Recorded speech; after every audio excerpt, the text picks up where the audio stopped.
ভালোবাসা সেটার তো আসলে কোনো সংজ্ঞা হয় না।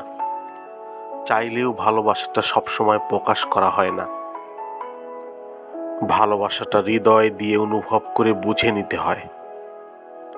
তবু আমি বলবো, তোমার জন্য মনে হাজারটা প্রশ্ন থাকলেও সেটা আমি মুখে প্রকাশ করতে পারি না। হয়তো এটাই তোমার প্রতি আমার ভালোবাসা।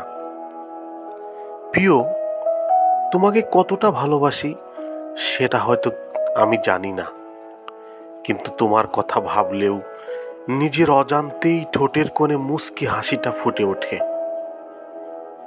তোমাকে ভালোবাসাটা যদি পাগলামি হয়, তাহলে তোমাকে না পাওয়া পর্যন্ত এই পাগলামিটা আমি করে যেতে চাই। আর এতে যদি তোমার অভিমান হয়, এতে যদি তোমার কষ্ট হয়, হোক, তাতে আমার কোনো সমস্যা নেই। ভালো আমি তোমাকে বেসেই যাব। ভালোবাসাটা আবেগের নয়, ভালোবাসাটা আসে হৃদয় থেকে, ভালোবাসাটা আসে কলিজা থেকে, ভিতর থেকে, অস্থি থেকে, মজ্জা থেকে। আপনি চাইলেই কাউকে ভালোবাসতে পারবেন না, সেটা আপনার ভিতর থেকে আসতে হবে।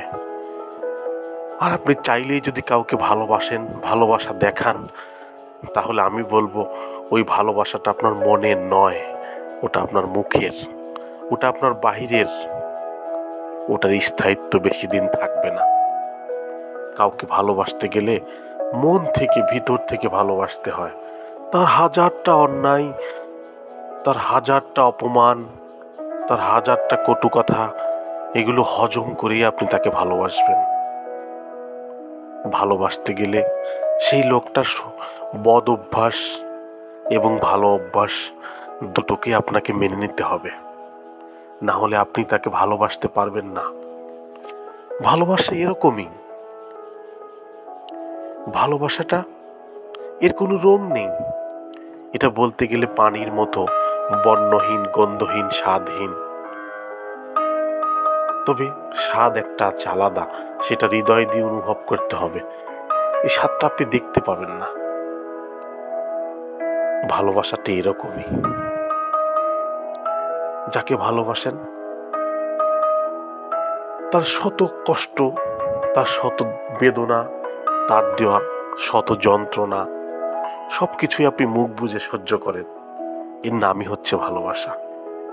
ভালোবাসাটা এরকমই হয়। ভালোবাসার নির্দিষ্ট কোনো সংজ্ঞা হয় না।